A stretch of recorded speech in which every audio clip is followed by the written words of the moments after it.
Hello students and welcome back to Mr. Professor e-learning platform. Nuclear फिजिक्सची आपण lecture series start केली होती.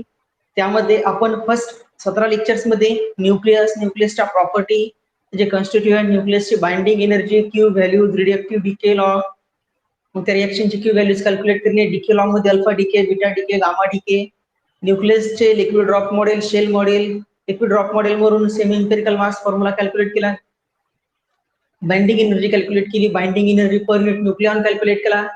Shell model नुसार आपण न्यूक्लियसचा स्पिन आणि पॅरिटी कॅल्क्युलेट केली. स्पिन आणि पॅरिटीचा यूज करून मग नंतर आपण अल्फा डिके, बीटा डिके आणि गामा डिकेचे फिनॉमिना काय केले, वन बाय वन एक्सप्लेन केले. तो जो होता तो आपला 70% पार्ट होता न्यूक्लियर फिजिक्सच्या कोर्सचा. त्यानंतर आपण आता लावलेलं लेक्चर नंबर 18. त्यामध्ये आपण घेणार आहोत किंवा आजचं पहिलं लेक्चर आहे आपलं हे particle physics.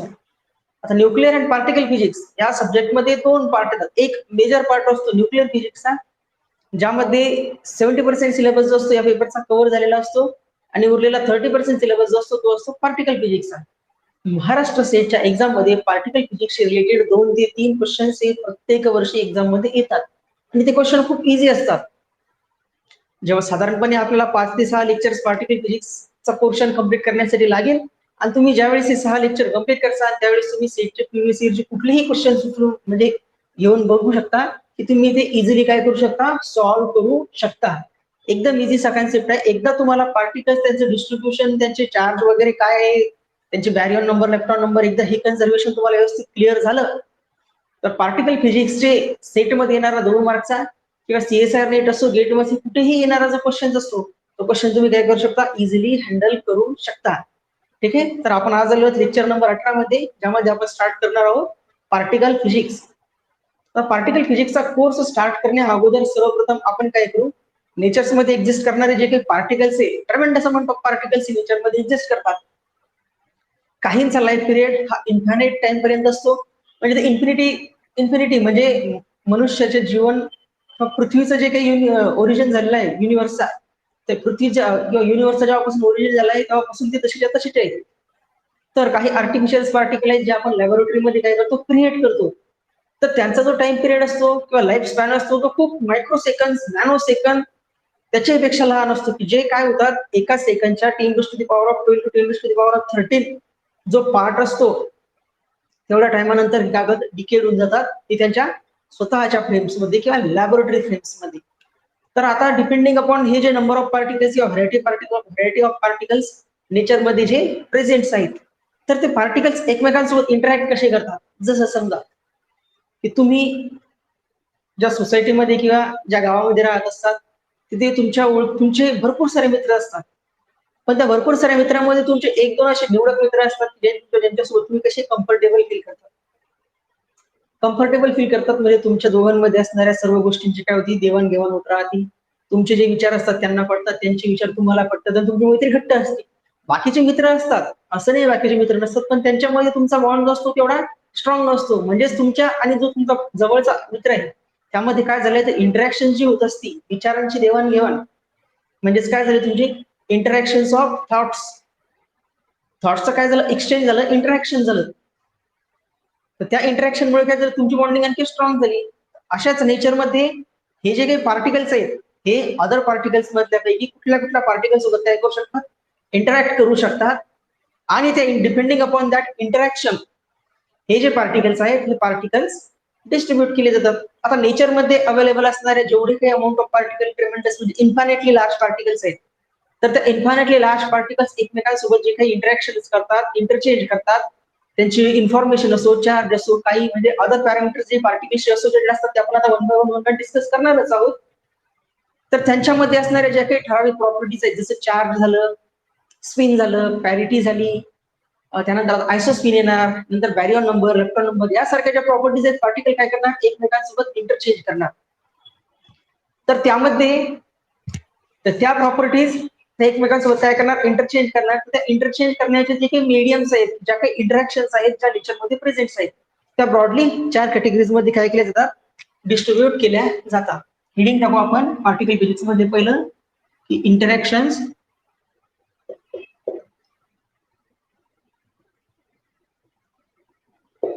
of the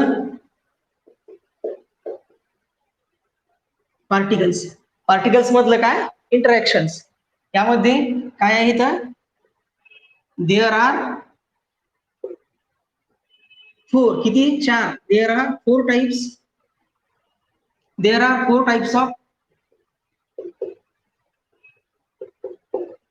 interactions in the nature. Nature मध्ये 4 टाइप्सच्या इंटरॅक्शन्स आहेत. त्यामध्ये पहिली आहे ग्रॅव्हिटेशनल इंटरॅक्शन. Gravitational interaction. दुसरी आहे इलेक्ट्रोमॅग्नेटिक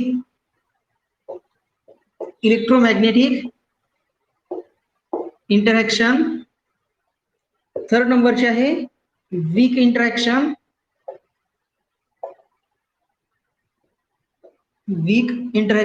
आणि चौथी आहे स्ट्रॉंग इंटरॅक्शन.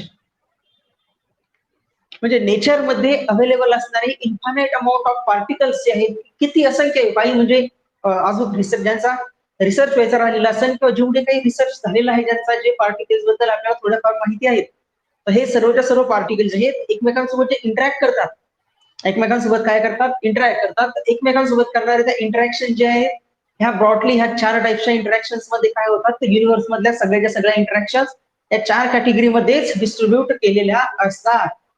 कुठलीही इंटरॅक्शन असो, मग ते तुमची न्यूक्लिअर फोर्सेसची असो, वॉटर मॉलिक्युलची एकमेकांसोबतची असो, किंवा मून आणि सनची असो, किंवा अर्थ आणि सनची असो, किंवा एका युनिव्हर्स मध्ये असणाऱ्या एका प्लॅनेटची दुसऱ्या युनिव्हर्स मध्ये असणाऱ्या दुसऱ्या प्लॅनेट सोबतची असो, किंवा तुमच्या घरामध्ये असणाऱ्या एखाद्या म्हणजे तुमच्या घरामध्ये असणाऱ्या गोणीमध्ये भरलेल्या गव्हाच्या दाण्यांमधली असो, कुठल्याही पार्टिकलची इंटरॅक्शन्स या 4 कॅटेगरीमध्येच कुठल्या काही इंटरॅक्शन्स मध्ये काय होत असते?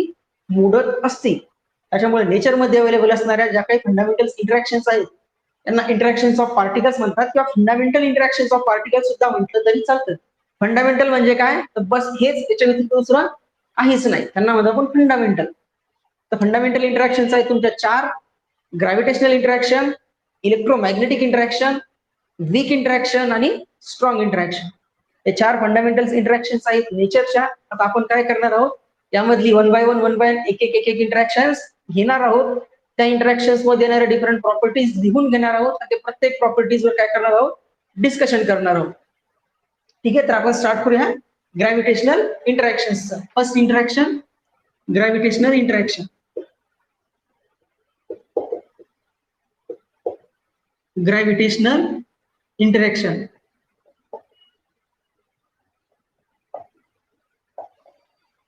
आता ग्रॅव्हिटेशनल इंटरॅक्शन्स मध्ये नेचर मध्ये अवेलेबल असणारे कुठलेही 2 मास पार्टिकल, काय? कुठलेही 2 मास पार्टिकल म्हणजे असेच पार्टिकल ज्या पार्टिकलना काय असतं? रेस्ट मास असतं. आता तुम्ही म्हणसाल की पार्टिकल आहे म्हटल्यानंतर त्याला ऑलवेज रेस्ट मास तर असेलच, पण नाही. तुमचा जो न्यूट्रिनो पार्टिकल आहे, जो आपण कशामध्ये बीटा डिके मध्ये डिस्कस केला, जो बीटा डिकेच्या रिएक्शन्स मध्ये इन्व्हॉल्व्ह होणारा न्यूट्रिनो पार्टिकल आहे, ज्यांना आपण पार्टिकल म्हटलं होतं, इथे आपण लिहिलं होतं का न्यूट्रिनो पार्टिकलला रेस्ट मास 0 असतं. सिमिलरली तुम्ही याच्यामध्ये शिकलेला असाल, कशामध्ये? फोटो आपला कुठल्या फिनॉमिनॉनमध्ये कंडक्शन ऑफ हीट किंवा conduction of energy in solid. Solid मध्ये जे एनर्जीचं किंवा हीटचं कंडक्शन होतं ते होतं फोनॉन्सच्या फॉर्म मध्ये. कशाच्या फॉर्म मध्ये? फोनॉन्सच्या. तुम्ही मटेरियल सायन्सची किंवा सॉलिड स्टेटच्या लेक्चर्स मध्ये ते डिटेलमध्ये डिस्कस करणारच आहोत आपण, जर इन केस झाले लेक्चर्स आपले सॉलिड स्टेटवर.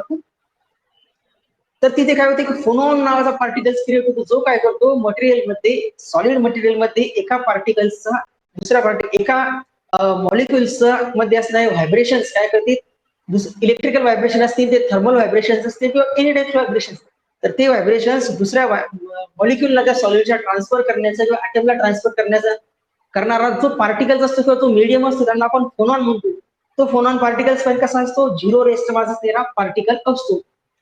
सिमिलरली तुमचा इलेक्ट्रोमॅग्नेटिक वेव्ह ज्या ह्या लाईट पासून किंवा कुठून आपल्यापर्यंत पोहोचवतात, तर त्या इलेक्ट्रोमॅग्नेटिक वेव्हला फोटॉन नावाचा पार्टिकल असतो, जो काय होत असतो त्या सोर्स पासून आपल्या जो काही व्हेरिएबल्स आहे की ज्याच्यावर लाईट पडत आहे तिथपर्यंत करत असतो, ट्रान्सफर होत असतो. आणि तो जो पार्टिकलचा सुद्धा पार्टिकलला क्वांटम ऑफ एनर्जीला आपण फोटॉन म्हणतो. तो फोटॉन तुमचा काय असतो, रेस्ट मास 0 असणार पार्टिकल्स असतो. म्हणजे अशा पार्टिकलची इंटरॅक्शन्स ग्रॅव्हिटेशनल इंटरॅक्शनच्या कॅटेगरी अंडर मोडेल का नाही का, कारण की त्या पार्टिकल्सला काय आहे, 0 रेस्ट मास आहे. म्हणून सगळ्यात पहिले गरजेचं काय आहे, ग्रॅव्हिटेशनल इंटरॅक्शन्स मध्ये ग्रॅव्हिटेशनल फोर्स कसा असतो तुमचा, gravitational force F is equal to आहे G, जो universal gravitational constant M1 M2 upon R square, G M1 M2 upon R square, ज्यामध्ये M1 आणि M2 जे आहेत हे काय आहेत तर दोन इंटरॅक्ट करणाऱ्या पार्टिकल्सचे मासेस आहेत. हा काय तुमचा ग्रॅव्हिटेशनल फोर्सचा स्टँडर्ड फॉर्म आहे. F is equal to G M1 M2 upon R square, ज्यामध्ये M1 आणि M2 हे दोन ग्रॅव्हिटेशनल फोर्सच्या अंडर इंटरॅक्ट करणाऱ्या पार्टिकल्सचे मासेस आहेत आणि R हे त्या दोन्ही पार्टिकलना एकमेकांपासून सेपरेट करणारा काय आहे, डिस्टन्स आहे. आणि G हा युनिव्हर्सल ग्रॅव्हिटेशनल कॉन्स्टंट आहे, ज्याची व्हॅल्यू थ्रू आउट युनिव्हर्स तुम्ही कुठल्याही दोन मास पार्टिकलचे इंटरॅक्शन घ्या त्याची व्हॅल्यू काय असणार आहे, कॉन्स्टंट असणार आहे ग्रॅव्हिटेशनल फोर्स. ग्रॅव्हिटेशनल इंटरॅक्शन मध्ये सगळ्यात पहिलं या काय येते interaction, long range. these are long range interactions. These are long range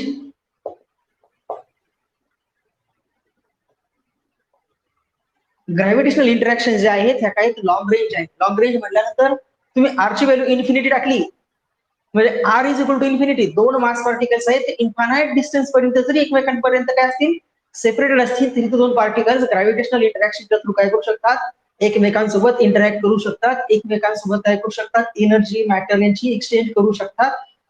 ते कशाच्या फॉर्मॅटमध्ये करणार, कुठलं पार्टिकल इंटरचेंज करणार, तो आपण आता या प्रॉपर्टीज मध्ये काय करणार आहोत, वन बाय वन काय करणार आहोत, डिस्कस करणार आहोत.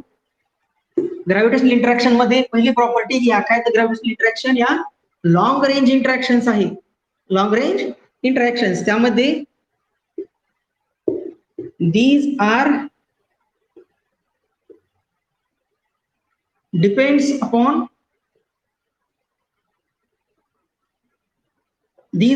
upon masses of the interacting particle, masses of the interacting particle. जे दोन पार्टिकल ग्रॅव्हिटेशनल इंटरॅक्शनच्या थ्रू एकमेकांसोबत इंटरॅक्ट करत असतील तर त्या दोन पार्टिकलच्या मासेसवर ग्रॅव्हिटेशनल इंटरॅक्शन या डिपेंड करतात. कारण आपल्याला फॉर्म्युल्यामध्येच दिसत आहे की सरळ सरळ मासेस काय झाले, इन्व्हॉल्व्ह झालेले आहेत. म्हणजे फोर्सचं नेचर हे मासेसवर डायरेक्टली रिलेटेड असल्यामुळे ग्रॅव्हिटेशनल इंटरॅक्शन ज्या आहेत त्या दोन इंटरॅक्टिंग पार्टिकलच्या मासेसवर काय असतात, डायरेक्टली डिपेंडेबल असतात. त्यानंतर तिसरं आहे these interactions are independent of the medium between the two particles. काय की these interactions are independent. These interactions are independent of the medium. Gravitational interaction जे आहे तर ते दोन पार्टिकल्स आहेत, ते दोन पार्टिकल कुठल्या मीडियम मध्ये एकमेकांसोबत इंटरॅक्ट करत आहेत त्या मीडियमवर काय असतात तर इंडिपेंडंट असतात. ग्रॅव्हिटेशनल इंटरॅक्शन त्या मटेरियल पार्टिकलच्या चार्जवर इंडिपेंडंट असतात. काय these are independent on the charge of the interacting particle. जे दोन मटेरियल पार्टिकल्स ग्रॅव्हिटेशनल इंटरॅक्शनच्या अंडर एकमेकांसोबत इंटरॅक्ट करत आहेत त्या इंटरॅक्टिंग पार्टिकल्सच्या मध्ये असणाऱ्या मीडियमवर ग्रॅव्हिटेशनल इंटरॅक्शन इंडिपेंडंट असतात. ठीक आहे ना. सोबतच आणखीन काय आहे तर जे दोन मटेरियल पार्टिकल एकमेकांसोबत इंटरॅक्ट करत आहेत थ्रू ग्रॅव्हिटेशनल इंटरॅक्शन त्यांच्यावर कोणत्या प्रकारचा चार्ज आहे, पॉझिटिव्ह आहे का निगेटिव्ह आहे, त्या चार्जेसवर की न्यूट्रल आहे त्याच्यावर काय असतात ग्रॅव्हिटेशनल इंटरॅक्शन ह्या इंडिपेंडंट असतात. ठीक आहे. हे झालं 1 2 3 4 4 प्रॉपर्टीज. त्यानंतर काय करायचं, मी 4 प्रॉपर्टी लिहून घ्या, मी इकडचा पोर्शन इरेज करतो आणि बाकी प्रॉपर्टीज काय करतो ग्रॅव्हिटेशनल इंटरॅक्शनच्या लिहून देतो.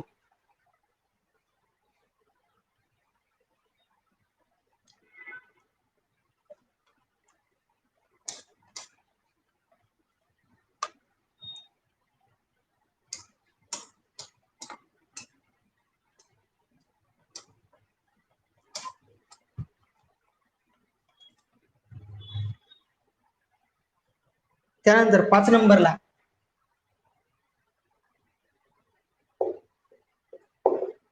these interactions,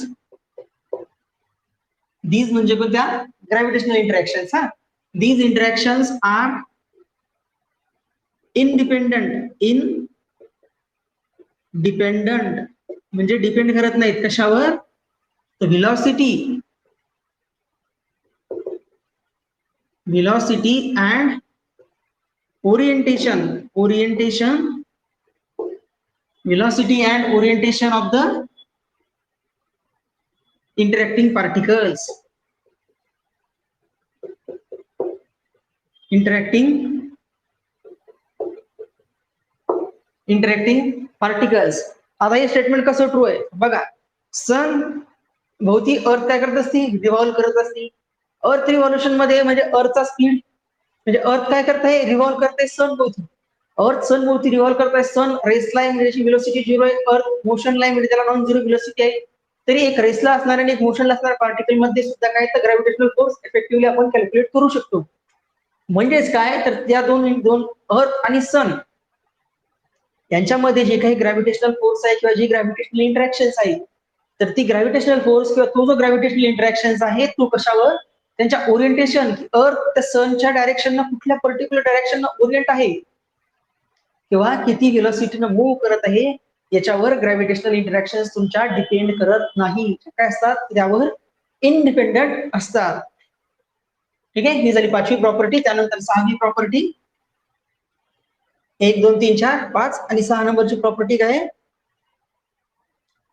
gravitational interactions are attractive in nature. These interactions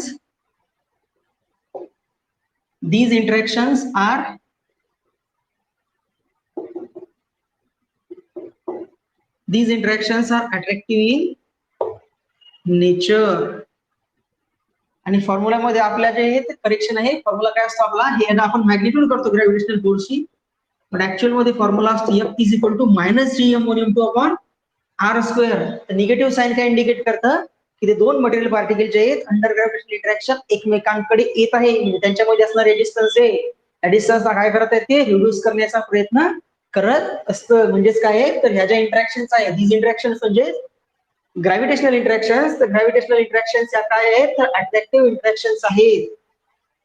ठीक आहे, अट्रॅक्टिव्ह इंटरॅक्शन्स आहेत. लॉंग रेंज म्हटल्यापेक्षा ते काय, लॉंग रेंज म्हणा किंवा व्हेरी लॉंग किंवा इन्फायनाइट रेंजचे म्हटलं तरी काही हरकत नाही. These R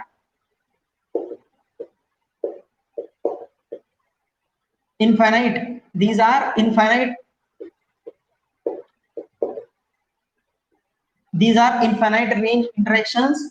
These are depends कशावर, masses. These are depends upon masses of interacting particles. अशा ह्या महत्वाच्या शब्दाखाली काय करून घ्या, अंडरलाईन करून. These interactions are इथं independent. कशावर आहे इंडिपेंडेंट, तर मीडियमवर इंडिपेंडेंट आहे. ह्या काय इंडिपेंडेंट आहेत कशावर, चार्जवर. ठीक आहे, त्यानंतर काय आहे इंडिपेंडेंट आहेत या इंटरॅक्शन्स कशावर, व्हेलॉसिटी आणि ओरिएंटेशन याच्यावर. त्यानंतर या काय आहेत तर अट्रॅक्टिव्ह आहेत इन नेचर. त्यानंतर इंटरॅक्टिंग पार्टिकल जो आहे, the interacting particle of these interaction is graviton. Gravitational interaction जे आहे, तर ग्रॅव्हिटेशनल इंटरॅक्शनचा जो काही इंटरॅक्टिंग पार्टिकल आहे तो इंटरॅक्टिंग पार्टिकल आहे तुमचा ग्रॅव्हिटॉन. म्हणजे जे दोन मटेरियल पार्टिकल एकमेकांसोबत ग्रॅव्हिटेशनल इंटरॅक्शन इंटरॅक्ट करतात, तर त्या इंटरॅक्शनचा जो काही इंटरॅक्टिंग पार्टिकल्स आहेत, म्हणजे दोन पार्टिकल एकमेकांना ग्रॅव्हिटेशनल इंटरॅक्शनच्या थ्रू इंटरॅक्ट करतात, म्हणजे एक पार्टिकल हा ग्रॅव्हिटॉन पार्टिकल रिलीज करत असतो आणि दुसरा पार्टिकल तो ग्रॅव्हिटेशन म्हणजे तो इंटरॅक्टिंग पार्टिकल ग्रॅव्हिटॉन काय करत असतो, कॅप्चर करत असतो. म्हणजेच ते काय करत असतात, ते एकमेकांसोबत एक्सचेंज ऑफ ग्रॅव्हिटॉन काय करतात, इंटरॅक्ट करतात आणि त्याच इंटरॅक्शनला आपण ग्रॅव्हिटेशनल इंटरॅक्शन म्हणत असतो. त्यानंतर ग्रॅव्हिटेशनल इंटरॅक्शनची जी स्ट्रेंथ आहे, strength is 10 raised to the power of minus 42. Yes, check out करने वाला 10 raised to the power of minus 42. Strength is 10 raised to the power minus 42 compared to strong interaction.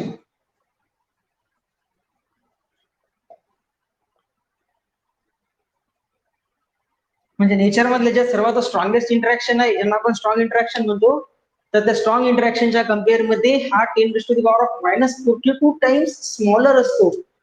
म्हणजे gravitational interaction याच्या या nature मधल्या सर्वात weakest interaction सुद्धा आहेत. ठीक आहे, वीक इंटरॅक्शन जे आहेत त्या वीक पेक्षा या विकेस्ट इंटरॅक्शन आहेत. ठीक आहे, याची स्ट्रेंथ इतकी आहे. ठीक, तुम्ही काय करायचा, व्हिडिओ पॉज करून सर्वच्या सर्व अगोदर ग्रॅव्हिटेशनल इंटरॅक्शन टाकून त्या 4 आणि नंतर ह्या 4 प्रॉपर्टीज नोट करून घ्यायचे, कारण की या प्रत्येक प्रॉपर्टीजवर बेस सेटमध्ये काय बनू शकतो, क्वेश्चन हा फ्रेम होऊ शकतो.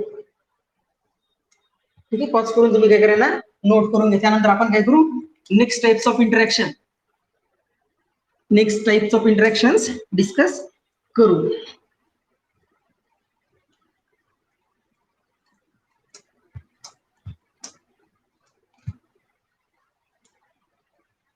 हे झालं फर्स्ट ग्रॅव्हिटेशनल इंटरॅक्शन्स. ज्या नॉर्मली या ग्रॅव्हिटेशनल फोर्सला काय करत असतात, एकमेकांसोबत इंटरॅक्ट करत असतात. बाकी चार्जवर इंडिपेंडेंट असतात, मीडियमवर इंडिपेंडेंट असतात, व्हेलॉसिटी आणि ओरिएंटेशनवर इंडिपेंडेंट असतात. अट्रॅक्टिव्ह नेचर आहे, अट्रॅक्टिव्ह इन नेचर वगैरे अदर प्रॉपर्टीज काय करायच्या याच्या व्यवस्थित नोट करून घ्यायच्या आहे, कारण की प्रत्येक प्रॉपर्टीज आता आपण बाकीच्या ज्यावेळेस इंटरॅक्शन डिस्कस करू त्यामध्ये सर्वांच्या प्रॉपर्टी कम्पेअर करून कम्पॅरेबल प्रॉपर्टीज काय करू शकतात, सेटमध्ये क्वेश्चन आपल्याला विचारू शकतात. ठीक आहे, हे झालं ग्रॅव्हिटेशनल इंटरॅक्शन्स. त्यानंतर सेकंड टाइपच्या इंटरॅक्शन्स घ्यायच्या, त्या म्हणजे इलेक्ट्रोमॅग्नेटिक इंटरॅक्शन. काय आहे, इलेक्ट्रोमॅग्नेटिक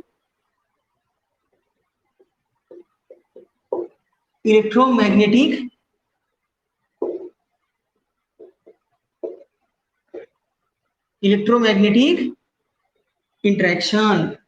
सेकंड टाइपच्या आहेत इलेक्ट्रोमॅग्नेटिक इंटरॅक्शन्स. यामध्ये जो काही एक्सचेंज फोर्स असतो तो असतो तुमचा इलेक्ट्रोस्टॅटिक फोर्स, जो असतो मायनस. इलेक्ट्रोस्टॅटिक फोर्स वर अट्रॅक्टिव्ह असतो का, मायनस नसतो, हा Coulomb force 1/4πε0 1/4πε0 Q1 Q2 upon R square. हा काय तुमचा इलेक्ट्रोस्टॅटिक फोर्स आहेत. यामध्ये लिहायचा आपण काय आहेत, तर लॉंग रेंज इंटरॅक्शन्स आहेत, इन्फायनाइट रेंज इंटरॅक्शन्स आहेत इलेक्ट्रोमॅग्नेटिक पण काय आहेत, दीज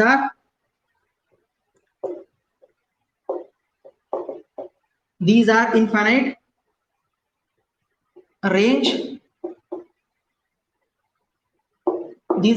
रेंज इंटरॅक्शन्स. त्यानंतर ह्या इलेक्ट्रोमॅग्नेटिक इंटरॅक्शन जर आपल्याला माहिती इलेक्ट्रोमॅग्नेटिक इंटरॅक्शन्स मध्ये इलेक्ट्रोस्टॅटिक फोर्स म्हणजे कुलम फोर्स. तर कुलम फोर्स जर दोन अपोजिट चार्ज पार्टिकल असतील तर त्यांना अट्रॅक्ट करतो, म्हणजे इंटरॅक्शन्स अट्रॅक्टिव्ह पण असतात. ते दोन चार्ज पार्टिकल पण तेच दोन चार्ज पार्टिकल जर का पॉझिटिव्हली चार्ज असतील किंवा निगेटिव्हली चार्ज असतील, अशा केसमध्ये काय होतं, दोन अनलाईक चार्जेस जर असतील तर ते एकमेकांना अट्रॅक्ट करतात. बट दोन लाईक चार्जेस, लाईक म्हणजे दोन्ही पॉझिटिव्ह असतील किंवा दोन्ही निगेटिव्ह असतील तर ते काय करतात, एकमेकांना रिपेल करतात. म्हणजे ह्या ज्या इंटरॅक्शन्स आहेत या म्हणजे कुठल्या, इलेक्ट्रोमॅग्नेटिक इंटरॅक्शन्स. या अट्रॅक्टिव्ह आणि रिपल्सिव्ह कशा आहे, दोन्ही नेचरचे. These are attractive as well as repulsive in nature. काय, these are attractive as well as repulsive in attractive पण आहेत आणि रिपल्सिव्ह पण आहेत. या काय करतात, डिपेंड करतात कशावर, these are depends upon charge. These are depends upon charge of the interacting particle. Charge of the interacting जे पार्टिकल्स इंटरॅक्ट करत आहेत ते interacting पार्टिकलच्या चार्जवर. These are depends on the charge of the interacting particle. सोबत आणखी कशावर depend असतात, medium of the particle. These are depends upon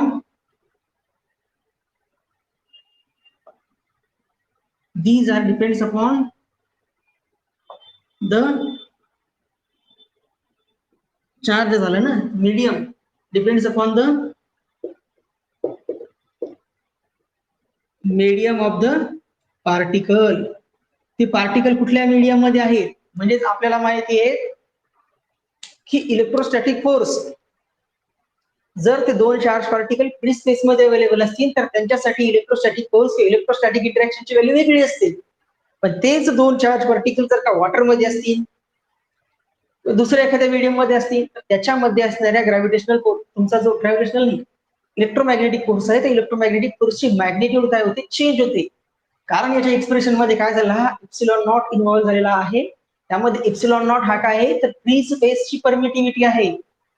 काय आहे, फ्री स्पेसची परमिटिव्हिटी, म्हणजे हा फक्त फ्री स्पेस मध्येच ऍप्लिकेबल होणारा फोर्स आहे. जर का आपण एखाद्या मीडियम मध्ये गेलो, मीडियम म्हणजे वॉटर असो किंवा डायरेक्ट्रिक मीडियम असो, एनी अदर प्लाझ्मा असो, तर तिथे याची स्ट्रेंथ काय होते, म्हणजे चेंज होते. म्हणून काय करतो, ग्रॅव्हिटेशनल तुमच्या इलेक्ट्रोमॅग्नेटिक इंटरॅक्शन या मीडियमवर पण काय करतात, डिपेंड करतात. या चार्जेसच्या पार्टिकल्सच्या इंटरॅक्टिव्ह पार्टिकलच्या मासवर इंडिपेंडेंट असतात. These are depends upon medium. त्यानंतर काय आहे, these are independent. These R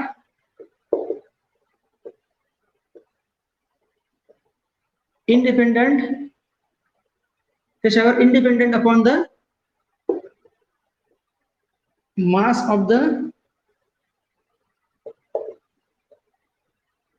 interacting पार्टिकलच्या मासवर इंडिपेंडंट असतात. काय असतात, चार्जवर डिपेंड असतात बट मासवर इंडिपेंडंट असतात. ग्रॅव्हिटेशनल इंटरॅक्शन्स मध्ये त्याच्या कॉन्व्हर्स स्टेटमेंट काय होते. त्यानंतर काय करतात, तर चार्ज पार्टिकल जो आहे, इंटरॅक्टिंग पार्टिकल त्याच्या व्हेलॉसिटी ओरिएंटेशनवर डिपेंड करतात. काय, these are depends upon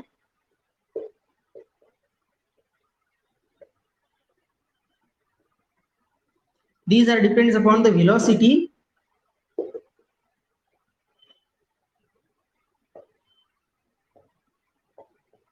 and orientation of particle.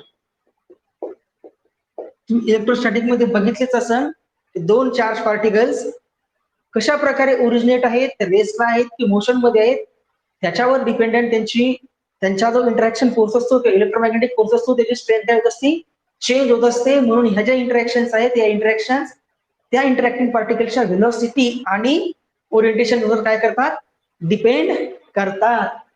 त्यानंतर एक्सचेंज पार्टिकल जो आहे, द एक्सचेंज पार्टिकल the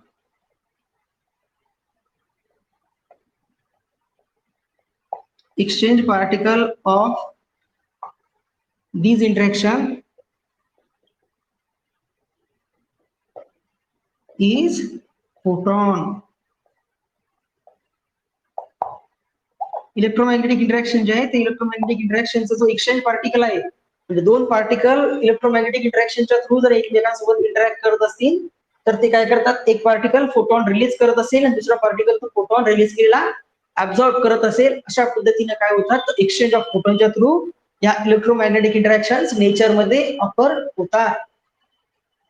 हे झाले points related to the electromagnetic interactions. अगोदर जे आपण पॉइंट लिहिले ते होते related to the gravitational interactions. हे तुम्ही काय करायचं, व्हिडिओ पॉज करून नोट करून घ्या. यानंतर आपण काय करू, स्ट्रॉंग इंटरॅक्शन आणि स्ट्रॉंग इंटरॅक्शन नंतर वीक इंटरॅक्शन. जेव्हा आपले 4 इंटरॅक्शन कम्प्लीट होतील तेव्हा तुम्ही काय करू शकता, 4 इंटरॅक्शनचा कंपॅरेटिव्ह स्टडी करू शकता. कंपॅरेटिव्ह स्टडी केला म्हणजे तुम्हाला काय होईल, पूर्ण आयडिया येऊन जाईल की या इंटरॅक्शन्स मध्ये कुठल्या प्रॉपर्टीज आहेत, या इंटरॅक्शन्स मध्ये कुठल्या आहेत, यामध्ये कुठल्या आहेत आणि यामध्ये कुठल्या आहेत. ज्यावेळेस एक्झाम मध्ये क्वेश्चन्स आला तर तुम्ही इझिली या प्रॉपर्टीचा क्विक आपल्या माइंड मध्ये रिव्ह्यू करून अप्रोप्रिएट आन्सर काय करू शकता, पिक करू शकता. ठीक आहे, तुम्ही काय करायचं, व्हिडिओ पॉज करून यांना नोट करून घ्या. त्यानंतर आपण काय करू, थर्ड नंबरचे इंटरॅक्शन्स ज्या की कुठल्या आहेत, स्ट्रॉंग इंटरॅक्शन्स आहेत नेचरच्या.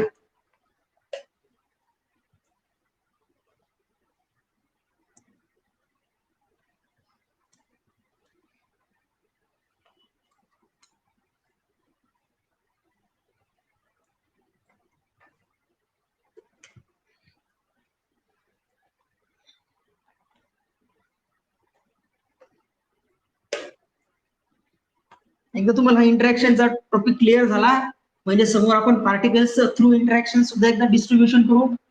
किंवा पार्टिकल्सचं जे काही डिस्ट्रीब्युशन होती 2-3 पद्धतीने, त्यामध्ये एक डिस्ट्रीब्युशन त्यांचं इंटरॅक्शनच्या थ्रू सुद्धा होत असतं की जे पार्टिकल स्ट्रॉंग इंटरॅक्शन उभे करतात ते वेगळ्या कॅटेगरीमध्ये डिस्ट्रीब्यूट होतात. जे पार्टिकल्स वेगळे इंटरॅक्शन उभे करतात ते वेगळ्या कॅटेगरीमध्ये काय होतात, डिस्ट्रीब्यूट होतात. त्यामध्ये तिसरा टाइपचं इंटरॅक्शन ते म्हणजे स्ट्रॉंग इंटरॅक्शन.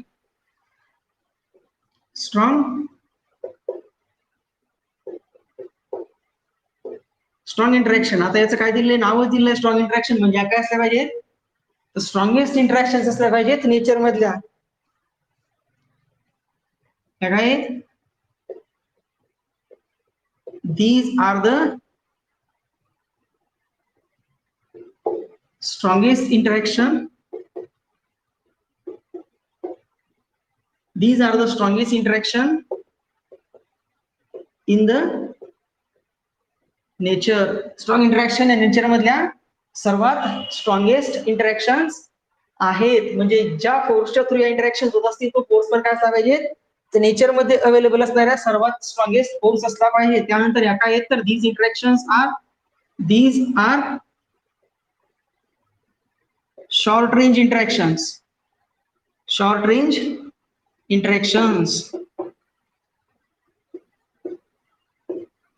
बघा, अगोदरच्या 2 इंटरॅक्शन जे आपण डिस्कस केल्या त्यामध्ये पहिली होती ग्रॅव्हिटेशनल इंटरॅक्शन आणि दुसरी होती इलेक्ट्रोमॅग्नेटिक इंटरॅक्शन. दोन्ही काय होतं, लॉंग रेंज म्हणजे इन्फायनाइट रेंज इंटरॅक्शन होतात.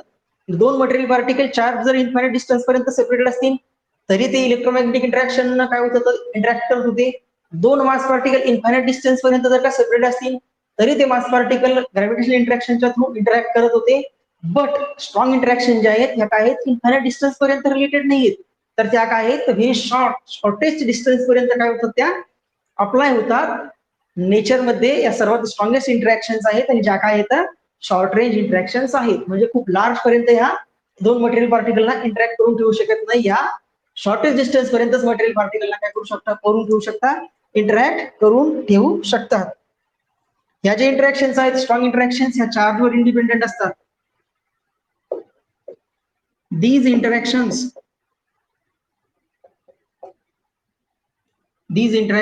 are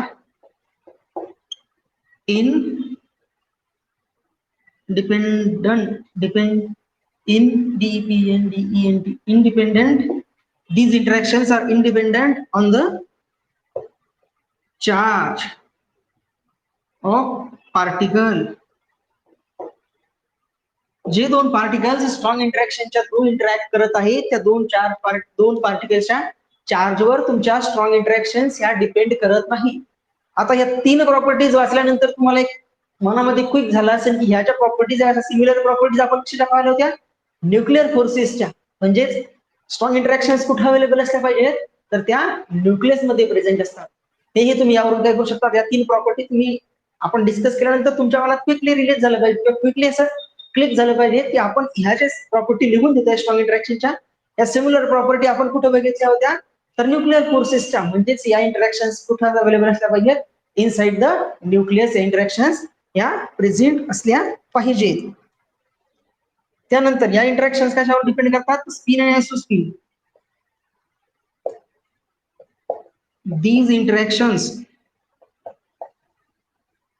These interactions are depends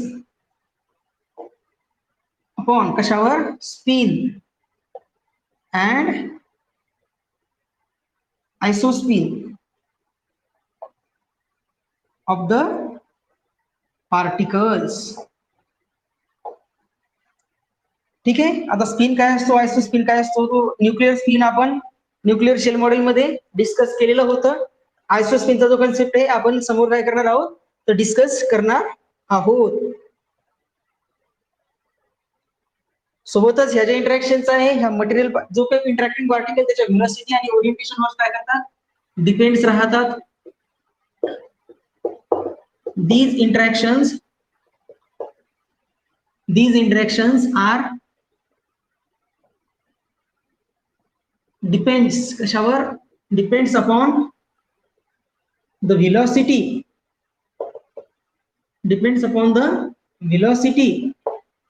and orientation of the particle. Strong interaction जे आहे ते स्ट्रॉंग इंटरॅक्शन पार्टिकलच्या व्हेलॉसिटीज वर आणि त्या पार्टिकलच्या ओरिएंटेशन वर काय करतात, डिपेंड करतात.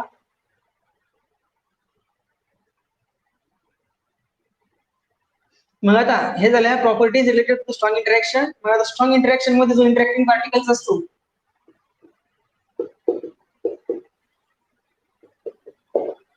the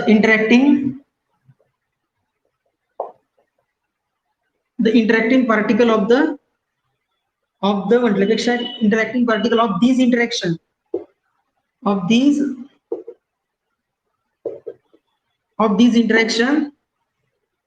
is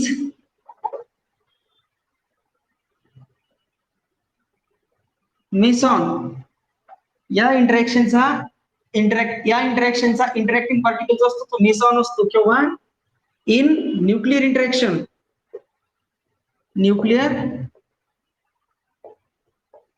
इंटरॅक्शन ज्यावेळेस आपण स्ट्रॉंग इंटरॅक्शन न्यूक्लियसच्या केसमध्ये कन्सिडर करू, त्यावेळेस जो एक्सचेंज पार्टिकल असतो तो असतो मेसॉन.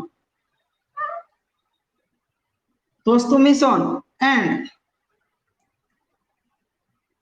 ज्यावेळेस आपण स्ट्रॉंग इंटरॅक्शनचा स्टडी करू, कशामध्ये, रिलेटेड टू द स्ट्रॉंग इंटरॅक्शनचा स्टडी करू आपण रिलेटेड टू द न्यूक्लियसचे रिलेटेड, तर त्याचा इंटरॅक्टिव्ह पार्टिकल असतो मेसॉन. बट आपण या strong interaction other than nucleus जर ज्यावेळेस काय केला, त्यांचा स्टडी केला, तर तो एक्सचेंज पार्टिकल जो असतो तो एक्सचेंज पार्टिकल असतो ग्लुऑन. अँड ग्लुऑन इन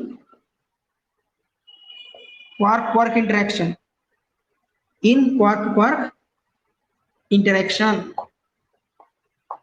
आता क्वार्क काय असतात, क्वार्क इंटरॅक्शन काय असते हे आपण काय करणार, समोर जसं पार्टिकल फिजिक्स आपलं समोर चालत जाईल तसं आपण ते वन बाय वन हे डिस्कस करत जाणार आहोत. तर ठीक आहे, हे सर्व टॉपिक पॉइंट्स होते related to the strong interaction, ज्या की नेचर मधल्या सर्वात स्ट्रॉंगेस्ट होत्या, शॉर्ट रेंज होत्या, चार्जवर इंडिपेंडंट होत्या, बट स्पिन आणि आयसोस्पिनवर डिपेंड होत्या, पार्टिकलच्या व्हेलॉसिटी आणि ओरिएंटेशनवर डिपेंड होत्या. एक्सचेंज पार्टिकल जो होता न्यूक्लिअर इंटरॅक्शन्स मध्ये तो होता मेसॉन आणि क्वार्क इंटरॅक्शन्स मध्ये ग्लुऑन. तुम्ही काय करायचं, पॉज करून नोट करून घ्यायचंय. त्यानंतर नेचर मधल्या सर्वात वीकेस्ट इंटरॅक्शन ज्या आहेत त्या घेणार आपण, त्या म्हणजेच वीक इंटरॅक्शन्स. हे पॉज करून तुम्ही याला नोट करून घ्या. या झाला स्ट्रॉंग इंटरॅक्शनच्या प्रॉपर्टीज. त्यानंतर आता सर्वात लास्ट इंटरॅक्शन जी नेचर मधली सर्वात नेचरमध्ये सर्वात विकेस्ट इंटरॅक्शन म्हणजे तुमचे ग्रॅव्हिटेशनल असते. चौथी इंटरॅक्शन तिचं नाव आहे वीक इंटरॅक्शन. वीक इंटरॅक्शनचं नाव जरी वीक इंटरॅक्शन असलं तरी ती नेचर मधली सर्वात विकेस्ट इंटरॅक्शन नाही. स्ट्रॉंग इंटरॅक्शन आणि वीक इंटरॅक्शन या दोन्ही इंटरॅक्शन नेचरच्या न्यूक्लियसच्या इनसाइड ऑफर होतात. आता स्ट्रॉंग इंटरॅक्शन म्हणजे न्यूक्लियस मध्ये असणाऱ्या प्रोटॉन आणि न्यूट्रॉनना टुगेदरली कपल करून ठेवणारी interaction is the strong interaction. आणि वीक इंटरॅक्शन मध्ये ज्यावेळेस न्यूक्लियस मधून अल्फा डिके, बीटा डिके वगैरे फिनोमेनॉन होतात तर त्यांच्यामध्ये ती असते वीक इंटरॅक्शन. चौथी इंटरॅक्शन नेचर मधली जी की काय आहे, वीक इंटरॅक्शन. Weak interaction. आता वीक इंटरॅक्शनच्या काय करू आपण, प्रॉपर्टीज लिहून घेऊ.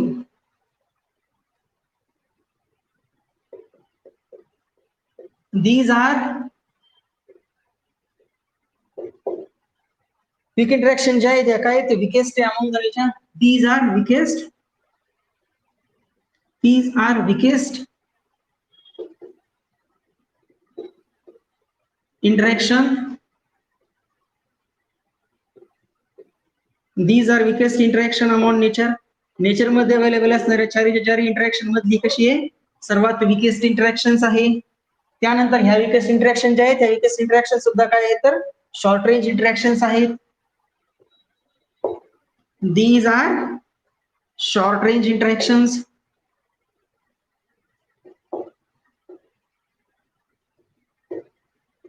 weakest आहेत, सोबत काय येतं शॉर्ट रेंज सुद्धा आहेत. सोबत या कशावर डिपेंड करतात,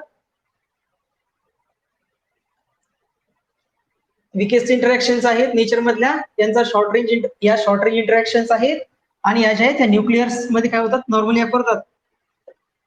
These interactions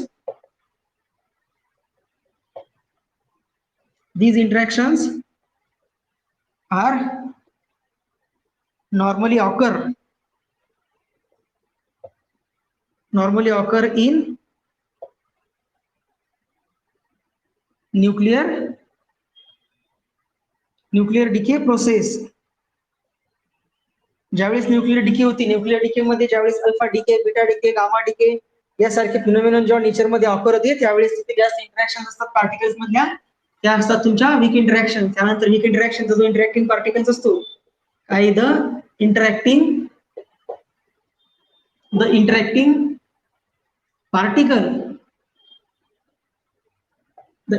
particle of these interaction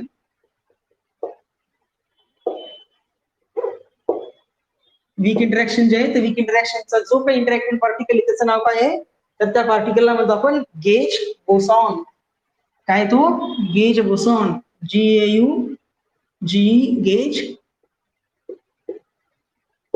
gauge boson हा काय आहे, वीक इंटरॅक्शनचा इंटरॅक्टिंग पार्टिकल्स आहे. ठीक आहे, या प्रॉपर्टीज होत्या related to the weak interaction. त्यानंतर काय करायचं आहे, एक नोट लिहून घ्यायची आहे.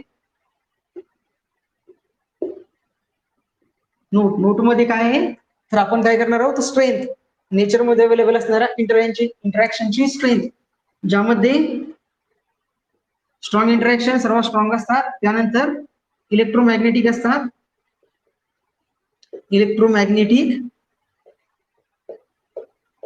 आणि त्यानंतर असतात ग्रॅव्हिटेशनल.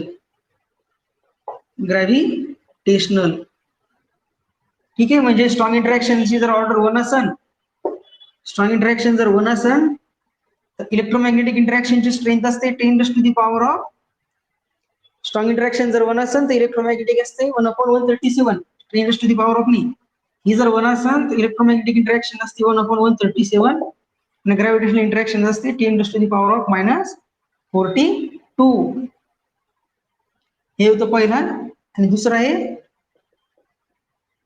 ऑल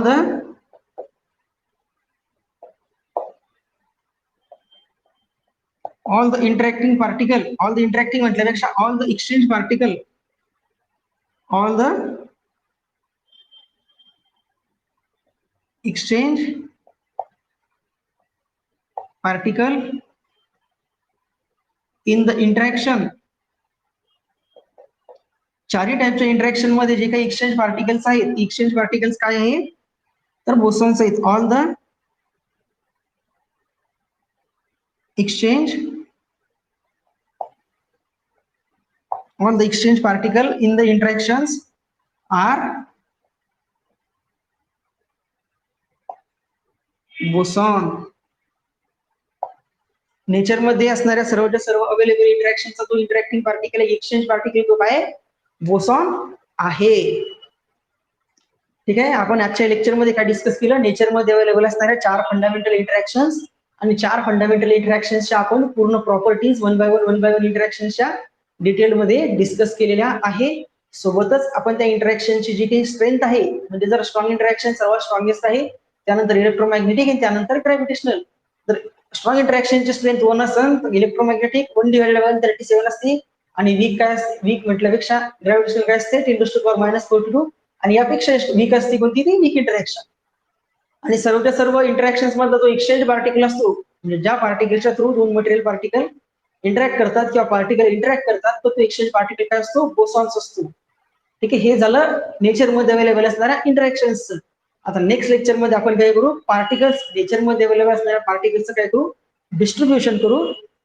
आणि प्रिसिडिंग लेक्चर्स मध्ये त्या डिस्ट्रीब्युशन वरून रिॲक्शन्स वगैरे जे कन्झर्वेशन पार्टिकलचं डिस्ट्रीब्युशन एकदा इंटरॅक्शनच्या थ्रू, त्यानंतर एकदा बोसॉन्स फर्मियन्सच्या थ्रू. बोसॉन्स काय असतात, फर्मियन्स काय असतात, हे आपण नेक्स्ट लेक्चर मध्ये वन बाय वन डिस्कस करत जाऊ. जसं जसं आपला पोर्शन कम्प्लीट होत जाईल तसं त्याच्या खुशीवर आपण त्या बेसवर प्रिव्हियस इयरचे जे काही क्वेश्चन आले सेटचे ते काय डिस्कस करत जाऊ. आणि सोबत तुम्हाला काही वर्कशीट तर प्रोव्हाइड केलेली असते, जी तुम्ही काय करायचे, सॉल्व्ह करायचे. ठीक आहे, तर भेटूया नेक्स्ट लेक्चर मध्ये, ज्यामध्ये आपण नेचरमध्ये असणाऱ्या फंडामेंटल पार्टिकलचं काय करू, distribution one by one start करण्याला सुरुवात करू. भेटू.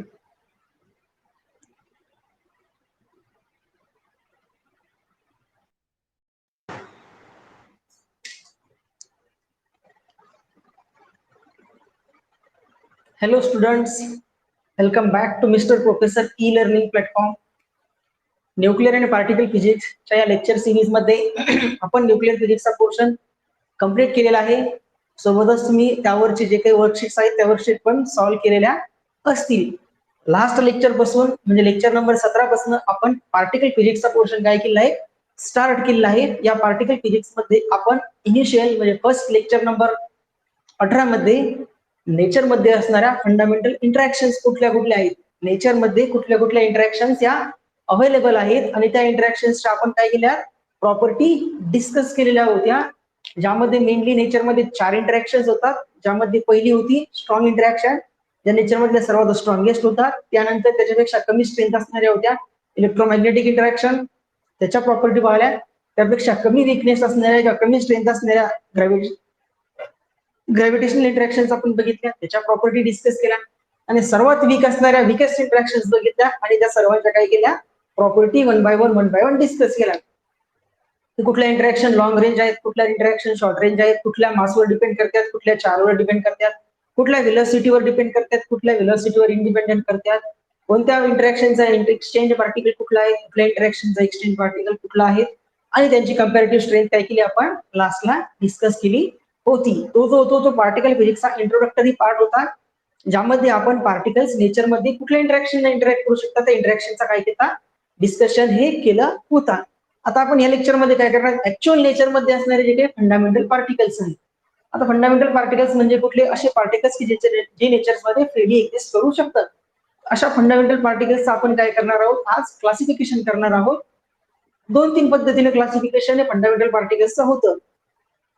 एक्झाम पॉइंट ऑफ व्ह्यू न कुठलं क्लासिफिकेशन आपल्या गरजेचं आहे, आज आपण 2 वेने क्लासिफिकेशन करू. फर्स्ट क्लासिफिकेशन करू depending upon the spin off the particle. जे नेचरमध्ये फ्रीली अवेलेबल फंडामेंटल पार्टिकल्स आहेत, त्या पार्टिकलचा स्पिन जर का इंटिजर स्पिन असेल तर त्यांना बोसॉन्स म्हणतात. त्या बोसॉन्स मध्ये कुठले पार्टिकल डिस्ट्रीब्युट होतात, त्यांचा हाफ इंटिजर स्पिन असेल तर त्यांना फर्मियन्स म्हणतात. फर्मियन्स मध्ये कुठले पार्टिकल डिस्ट्रीब्युट होतात वगैरे वगैरे. एक टाइपचं इंटरॅक्शन झालं, एक टाइपचं क्लासिफिकेशन झालं फंडामेंटल पार्टिकल्सचं. आणि त्याच फंडामेंटल पार्टिकलचं दुसऱ्या टाइपचं क्लासिफिकेशन होणार की ते जे फंडामेंटल पार्टिकल्स आहेत ते फंडामेंटल पार्टिकल्स हे कुठल्या इंटरॅक्शनच्या थ्रू काय करतात, नेचरमध्ये एकमेकांसोबत इंटरॅक्ट करतात. ते जर स्ट्रॉंग इंटरॅक्शन न करत असतील तर त्या कॅटेगरीमध्ये वेगळे पार्टिकल, वीक इंटरॅक्शन न करत असतील तर त्या कॅटेगरीमध्ये येणारे पार्टिकल वेगळे, इलेक्ट्रोमॅग्नेटिक इंटरॅक्शन न करत असतील तर त्या कॅटेगरीमध्ये येणारे पार्टिकल वेगळे. ते कॅटेगरी डिस्ट्रीब्युशन त्यांचं कसं आहे ते काय करणार आपण एका टी डायग्रामच्या फॉर्मॅटमध्ये काय करणार, प्लॉट करून घेणार. आजच्या या लेक्चरमध्ये आपला जो टी डायग्रामचा पोर्शन होणार आहे, तो टी डायग्राम जर जर ती टी डायग्राम जर तुम्हाला या लेक्चरमध्ये वेल लर्न झाली की त्या टी डायग्राम मध्ये कुठल्या सेक्शन मध्ये कुठले पार्टिकल्स राहतात, त्या पार्टिकलच्या फॅमिलीमध्ये कोण कोण आहेत, त्यांच्यावर चार्जेस काय आहेत आणि किती पार्टिकल्स आहेत, तो टी डायग्राम एखाद्याला म्हणजे ज्यांना ज्यांना तो टी डायग्रामचा कन्सेप्ट एकदा लर्न झाला तर त्यांनी समजून चालायचं इथून समोरचा जो काही पार्टिकल फिजिक्सचा पोर्शन आहे त्या पार्टिकल फिजिक्सच्या पोर्शनवर त्यांची 100% कमांड राहणार आहे. कारण ज्यांना तो टी डायग्राम लर्न झाला तर त्यांना तिथून पुढे नेचरमध्ये असणाऱ्या ज्या काही जे रिॲक्शन्स आहेत म्हणजे ज्याच्यावर बेस आपल्या सेटमध्ये किंवा नेटमध्ये क्वेश्चन्स येतात गेटमध्ये, तर ते क्वेश्चन सॉल्व्ह करण्यासाठी तुम्हाला ती टी डायग्राम लर्न करणे आणि तुमच्या माइंडमध्ये ती टी डायग्राम क्लिअर असणे खूप गरजेचं आहे. ज्यांना ती टी डायग्राम माइंडमध्ये क्लिअर असेल, माइंडमध्ये त्यांच्या रिवाइज होत असेल तर त्यांच्यासाठी बेनिफिट आहे की ते एक्झाम मध्ये येणारी कुठलीही रिॲक्शन कन्झर्व आहे कन्झर्व नाही, कोणत्या लॉनुसार कन्झर्व आहे आणि कोणत्या लॉनुसार कन्झर्व नाही हे इझिली सांगू शकतील. त्याच्यामुळे आजच्या लेक्चरचा आपला पूर्ण फोकस टी डायग्राम लर्न करण्याकडे राहील. आपण इनिशियली काय करू, फर्स्ट इंटरॅक्शन बघू. फर्स्ट इंटरॅक्शन फंडामेंटल पार्टिकल्सचं पहिलं क्लासिफिकेशन पाहू डिपेंडिंग अपॉन स्पिन आणि दुसरं क्लासिफिकेशन घेऊ डिपेंडिंग अपॉन इंटरॅक्शन्स आणि त्यावरून आपण टी डायग्राम काढणार आणि टी डायग्राम आपण व्यवस्थित लर्न करून घेणार एकदा नाही 2 वेळा. आणि ज्यांना ती टी डायग्राम लर्न झाली, ज्यांना नाही झाली त्यांनी परत रिवाइंड करून आजचं लेक्चर परत बघायचं आहे. एकदा तुमचा तो टी डायग्राम क्लिअर झाला म्हणजे तुम्ही समजून चालायचं की इथून पुढच्या पार्टिकल फिजिक्सच्या पोर्शन मध्ये तुम्ही सेफ आहात. ज्यांना तो टी डायग्राम लर्न करण्यासाठी उशीर लागेल तर त्यांना काय थोडी मेहनत करावी ही लागणार. ठीक आहे, चला तर स्टार्ट करूया. एलिमेंटरी पार्टिकल्सचं क्लासिफिकेशन.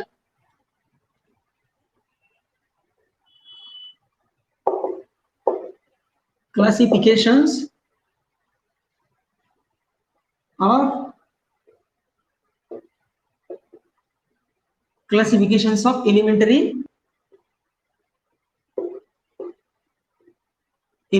particles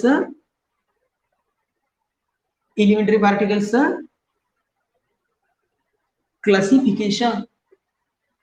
ही स्ट्रेट लाईन अशी तुम्ही व्यवस्थित उडून घ्यायची, माझ्याकडनं काही स्ट्रेट झाली. ठीक आहे, ओके. एलिमेंटरी पार्टिकलचं क्लासिफिकेशन. पहिलं ए, कशानुसार क्लासिफिकेशन करायचं एलिमेंटरी पार्टिकलचं बेस्ड ऑन द स्पिन. पहिलं क्लासिफिकेशन आहे बेस्ड ऑन स्पिन. पार्टिकलच्या स्पिनच्या बेसिसवर पहिल्या टाईपचं क्लासिफिकेशन आहे. त्यामध्ये एलिमेंटरी पार्टिकलचं classification based on the spin, स्पिनच्या बेसिसवर. तर हे जे पार्टिकल्स आहेत हे पार्टिकल्स 2 कॅटेगरीमध्ये डिस्ट्रीब्यूट करतात बेस्ड ऑन द स्पिन. त्यामध्ये पहिला आहे बोसॉन्स. कुठले आहेत? बोसॉन्स. बोसॉन्स म्हणजे कुठले particles? They have integer spin. They have integer spin. असे पार्टिकल ज्या पार्टिकलचा इंटिजर स्पिन असतं म्हणजे एस ची व्हॅल्यू स्पिन जो आहे तो 0 असतो, +-1 असतो, +-2 असतो, +-3 असतो आणि सो ऑन. हे जे आहेत हे इंटिजर स्पिनच्या पार्टिकल्स असतात. ते पार्टिकल्स जे असतात तर ते पार्टिकल्स तुमचे बोसॉन्स असतात. ठीक आहे, स्पिन हे निगेटिव्ह नसतं नॉर्मली किंवा निगेटिव्ह. ज्यावेळेस आपण स्पिन इंटरॅक्शन डिस्कस करू त्यामध्ये निगेटिव्ह स्पिनचा कन्सेप्ट सुद्धा काय होतो अराइज होतो. त्यामुळे काय करायचं सध्या पॉझिटिव्ह स्पिन आपण कन्सिडर करू. असे पार्टिकल्स ज्यांना काय आहेत इंटिजर स्पिन असतं म्हणजे 0, 1, 2, 3, 4 अप टू सो ऑन हे असतात बोसॉन्स. आणि यांचा टोटल वेव्ह फंक्शन जे असतं ते काय असतं सिमेट्रिक असतं. काय total wave function symmetric. Total wave function काय असतं या पार्टिकलचं सिमेट्रिक असतं. त्यांना काय म्हणतो आपण ते बोस-आइन्स्टाईन स्टॅटिस्टिक्स उभे करतात. दे ओबेड बीई काय बोस-आइन्स्टाईन स्टॅटिस्टिक्स. बोसॉन्स हे बोस-आइन्स्टाईन स्टॅटिस्टिक्स ओबे करतात. त्यानंतर दुसरं आहे फर्मिऑन्स. फंडामेंटल पार्टिकल्सचं जे इंटरॅक्शन म्हणजे आपण काय पाहणार आहोत फंडामेंटल पार्टिकल्सचं classification based on their spin. त्यामध्ये पहिला कॅटेगरीमध्ये येतात बोसॉन्स. बोसॉन्स म्हणजे असे पार्टिकल्स की ज्या पार्टिकल्सचा काय असतं इंटिजर स्पिन असतं. इंटिजर स्पिन म्हणजे ज्यांची व्हॅल्यू 0 असते, 1 असते, 2 असते, 3 असते, 4, 5, 6 इंटिजर नंबर्स मध्ये असते का इंटिजर मल्टिपल्स असते त्यांना म्हणतो आपण bosons.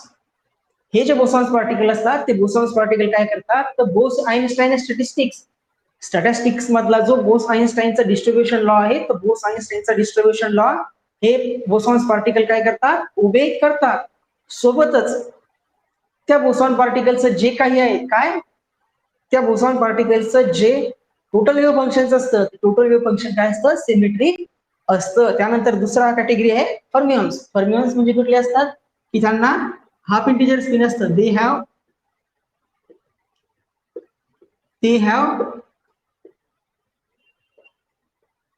Half odd integer spin. Half तर आहेच, पण कुठलं आहे, ऑड इंटिजर स्पिन आहे. हाफ ऑड इंटिजर स्पिन म्हणजे स्पिनची व्हॅल्यू काय असते, n plus minus n into 1/2. Half odd ज्यामध्ये n जो आहे तो n ऑड व्हॅल्यूज म्हणजे 1 3 5 7 9 आणि सो ऑन. हे असतं n ची व्हॅल्यू आणि हे स्पिन असतं फर्मियॉन्स. हे काय करतात, तर फर्मी डिराक दे ओबेड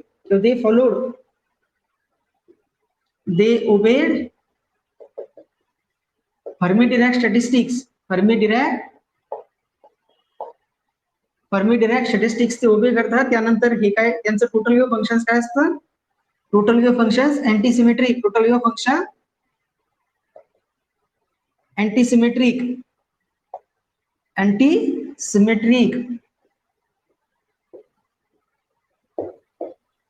सोबतच हे काय करतात, तर पॉलिस प्रिन्सिपल उभे करतात. PAULIS पॉलिस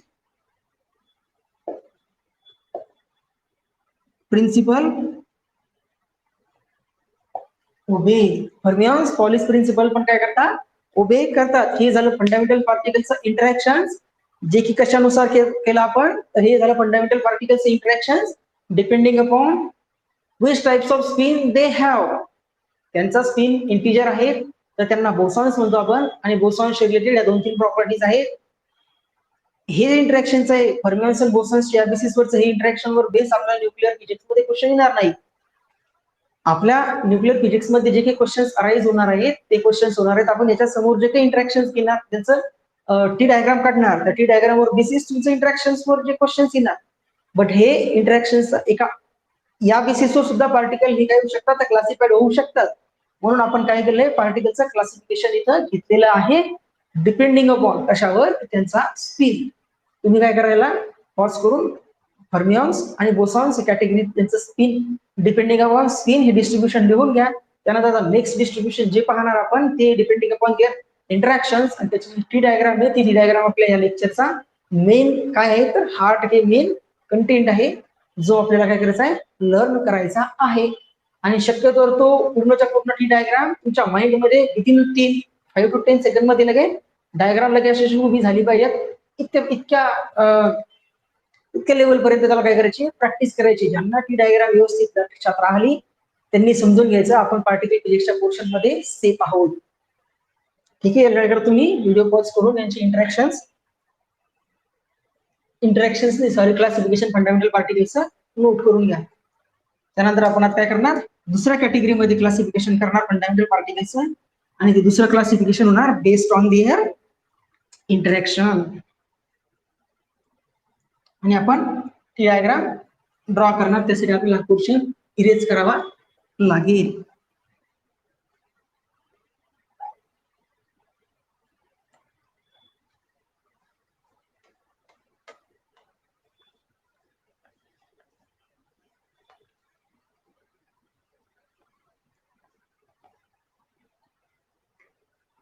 हे पण आपण इरेज करू कारण आपली डायग्राम खूप मोठी आहे. आणि ज्यांना एकदा ही टी डायग्राम आजच्या लेक्चरचा पोर्शन कळला टी डायग्रामचा, त्यांनी समजून चालायचं आहे की ते पार्टिकल फिजिक्सच्या पोर्शन वर काय करू शकतात, कमांड मिळवू शकतात. त्याच्यावर बेस्ड ऑन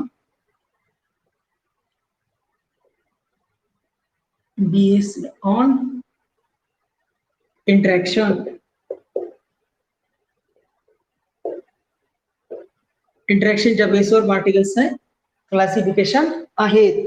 सगळ्यात पहिले इथं लिहायचं एलिमेंटरी पार्टिकल नेचर मधली. Elementary particle. एलिमेंटरी पार्टिकल जे आहेत ते ब्रॉडली दोन कॅटेगरीमध्ये काय होतात तर डिस्ट्रीब्यूट होतात. पहिला आणि इकडे दुसरा. यांना काय करायचं असं डिस्ट्रीब्युशन करून घ्यायचं आहे. फर्स्ट जे डिस्ट्रीब्युशन आहे तर फर्स्ट पार्टिकलला म्हणणार आपण लेप्टॉन्स. काय म्हणणार यांना इथे येणार तुमचं डिस्ट्रीब्युशन लेप्टॉन्सचं. ठीक आहे. इथे काय ना बॅरियॉन्स, लेप्टॉन्स आणि हॅड्रॉन्स. हॅड्रॉन्स परत दोन कॅटेगरीमध्ये डिस्ट्रीब्यूट होणार. एक राहणार तुमचा बॅरियॉन्स आणि दुसरा येणार मेसॉन्स. बॅरियॉन्स आणि सेकंडरी येणार बॅरियॉन्स नाही. पहिला येणार तुमचा इथे अच्छा ठीक आहे. इथं बॅरियॉन्स आणि इकडे येणार मेसॉन्स. बॅरियॉन्स आणि मेसॉन्स.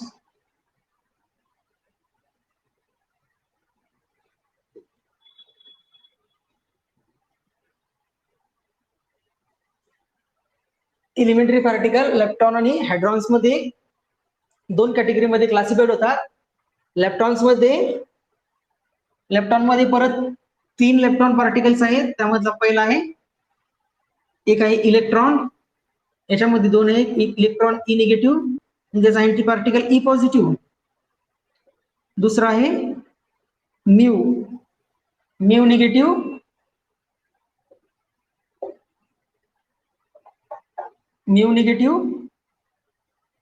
इलेक्ट्रॉन आहे आणि इलेक्ट्रॉनचा न्यूट्रिनो आहे. इलेक्ट्रॉन आणि इलेक्ट्रॉन न्यूट्रिनो आहे म्यू1 आणि म्यू1 न्यूट्रिनो. त्यानंतर टाऊ निगेटिव्ह आणि त्याचा न्यूट्रिनो. हे 3 आहेत लेप्टॉन्स. लेप्टॉन मध्ये येणारे हे 3 पार्टिकल्स आहेत. एक, हे 2 आणि हे 3. हा electron neutrino muon neutrino tau neutrino. नंतर यांचे अँटीपार्टिकल मध्ये इलेक्ट्रॉनचा अँटीपार्टिकल पोझिस्ट्रॉन आणि त्याचा अँटी न्यूट्रिनो. नंतर म्यू प्लस आणि त्याचा अँटी न्यूट्रिनो.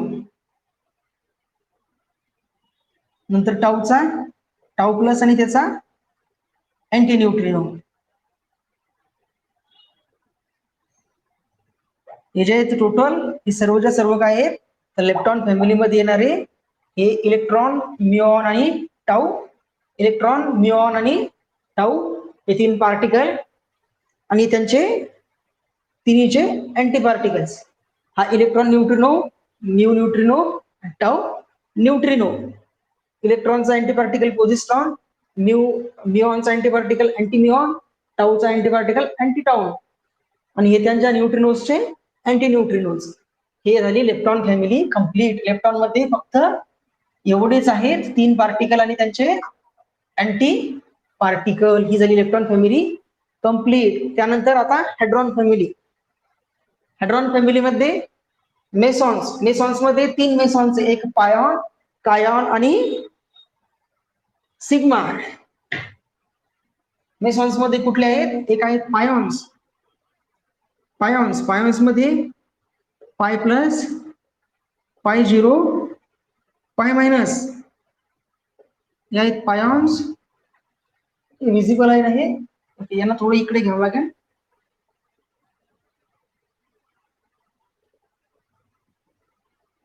पाय प्लस, पाय 0, पाय मायनस हे आहेत तुमचे पायॉन्स. त्यानंतर दुसरे आहेत के प्लस आणि K0 हे आहेत कायॉन्स. आणि त्यानंतर एक तिसरा आहे सिग्माच आहे ना इटा.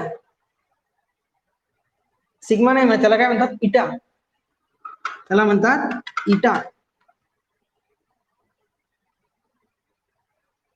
हे आहेत ज्यामध्ये या फॅमिलीमध्ये 3 एलिमेंट्स आहेत म्हणून याला म्हणतात ट्रिपलेट, याच्यामध्ये 2 आहेत म्हणून याला म्हणतात डबलेट, याच्यामध्ये 1 आहे म्हणून याला म्हणतात सिंगलेट. ठीक आहे, हे झाले मेसॉन्स. मेसॉन्स जे आहेत हे मेसॉन्स नसतात बोसॉन्स. मेसॉन्स जे असतात हे असतात बोसॉन्स. ठीक आहे ना, मेसॉन्स असतात ते असतात बोसॉन्स. इलेक्ट्रॉन्स जे असतात ते असतात फर्मिऑन्स.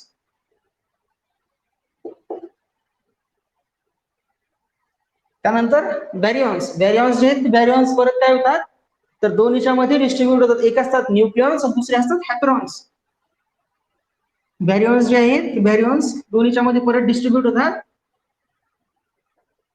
2 यामध्ये डिस्ट्रीब्यूट होतात बॅरियॉन्स. यामध्ये पहिले आहेत त्यांना म्हणतो न्यूक्लियॉन्स.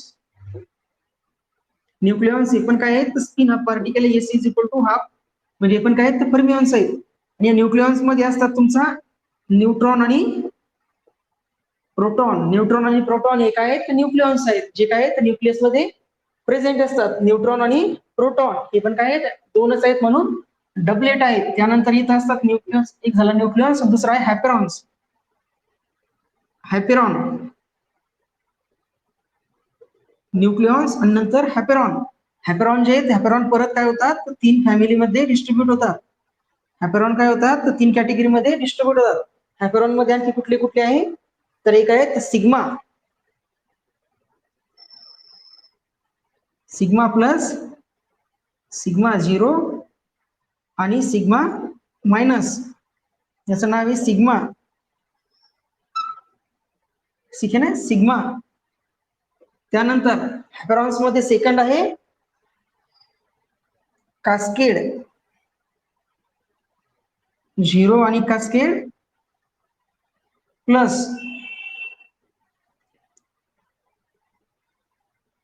कास्केड. यांना काय म्हणतात कास्केड. याचा सिम्बॉल असायचे, यांना असं लक्षात ठेवायचं आहे काय कास्केड.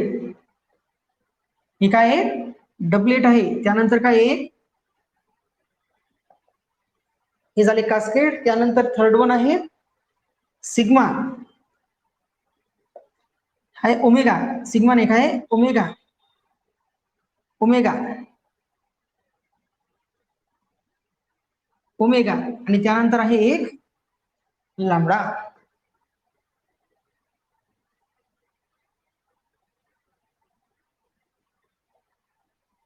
काय आहे लॅम्बडा, लॅम्बडा. हे एलिमेंटरी पार्टिकल्सचं तुमचं डिपेंडिंग अपॉन द इंटरॅक्शन हे क्लासिफिकेशन आहे.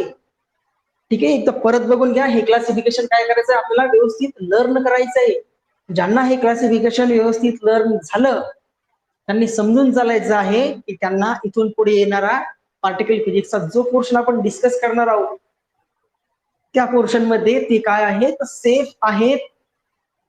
ते इझिली समोरचा पूर्णच्या पूर्ण पोर्शन काय करू शकतात इझिली लर्न आउट करू शकतात. ज्यांना हा पार्टिकल फिजिक्सचा जो आहे डिपेंडिंग अपॉन काय इंटरॅक्शन्स, हा जो डिस्ट्रीब्युशन आहे पार्टिकल्स हे ज्यांना कळाला व्यवस्थित त्यांनी समजून चालायचं ते समोर पार्टिकल फिजिक्सच्या पोर्शन मध्ये सेफ आहे. एकदा काय करायचं तुम्ही व्यवस्थित व्हिडिओ पॉज करून यांना व्यवस्थित काढून घ्यायचं आहे. यामध्ये काय करतो परत यांचे नाव मी लिहून देतो. हा काय तुमचा म्युऑन आहे, इथं आहे म्युऑन. हा जो पार्टिकल याला म्हणतो म्युऑन आणि हा जो याला म्हणतो tau, tau. Leptons, hadrons, baryons. Baryons मध्ये हे न्यूक्लियॉन, न्यूक्लियॉन्स हे स्पिन हाफ आहे. हे लेप्टॉन्स, लेप्टॉन्स हे पण फर्मियॉन्स आहेत आणि हे पण काय आहेत S is equal to half, spin half particles आहेत. बॅरियॉन्स, बॅरियॉन्स मध्ये न्यूक्लियॉन्स स्पिन हाफ ज्यामध्ये न्यूट्रॉन आणि प्रोटॉन हे न्यूक्लियस मध्ये अवेलेबल असतात. हायपरॉन्स, हायपरॉन्स मध्ये आहे सिग्मा हायपरॉन्स, हे ट्रिपलेट आहे. कास्केड, कास्केड 0 आणि कास्केड प्लसच आहे ना, सॉरी कास्केड मायनस आणि कास्केड 0 आहे. कास्केड मायनस आणि कास्केड 0 आहे. Sigma plus sigma 0, sigma minus omega minus आणि के प्लस के 0, पाय प्लस पाय 0, पाय मायनस. हे आहेत मेसॉन्स. मेसॉन्स मध्ये पायॉन्स आहेत. हे जे आहेत हे पायॉन्स मध्ये हा ट्रिपलेट आहे, हे ट्रिपलेट आहे. हे डबलेट आहे आणि हा सिंगलेट आहे. त्यानंतर हे जे आहेत आपण ट्रिपलेट आहे, हा डबलेट आहे आणि हे जे दोन आहेत हे दोन काय आहेत, सिंगलेट.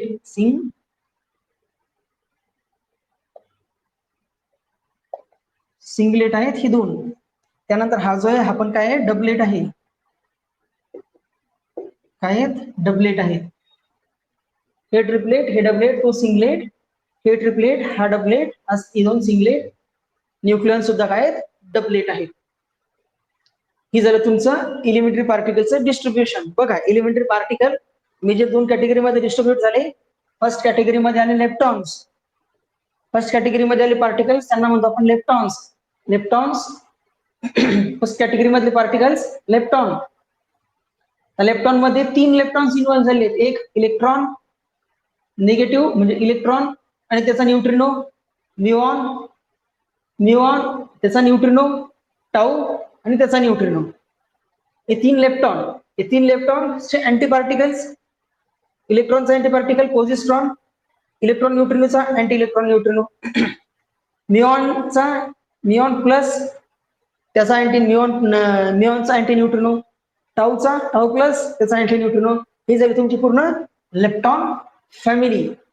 ही झाली पूर्ण एवढी लेप्टॉन फॅमिली. त्यानंतर नेक्स्ट पार्टिकलचं क्लासिफिकेशन मध्ये नेक्स्ट फॅमिली इन्व्हॉल्व झाली, ती म्हणजे तुमची हायड्रॉन्स फॅमिली. हायड्रॉन्स जे होतात ते हायड्रॉन्स मेजरली परत दोन कॅटेगरीमध्ये हायड्रॉन्स डिस्ट्रीब्यूट झाले. त्यामधला पहिला होता कॅटेगरी बॅरियॉन्सची आणि सेकंड होती मेसॉन्सची. मेसॉन्स मध्ये परत तीन फॅमिलीज इन्व्हॉल्व झाल्या. त्यामध्ये एक होता पाय मेसॉन, ज्याला आपण पायॉन्स म्हणतो. दुसरा होता के मेसॉन्स, ज्यांना आपण कायॉन्स म्हणतो. थर्ड होता तुमचा सिग्मा इटा.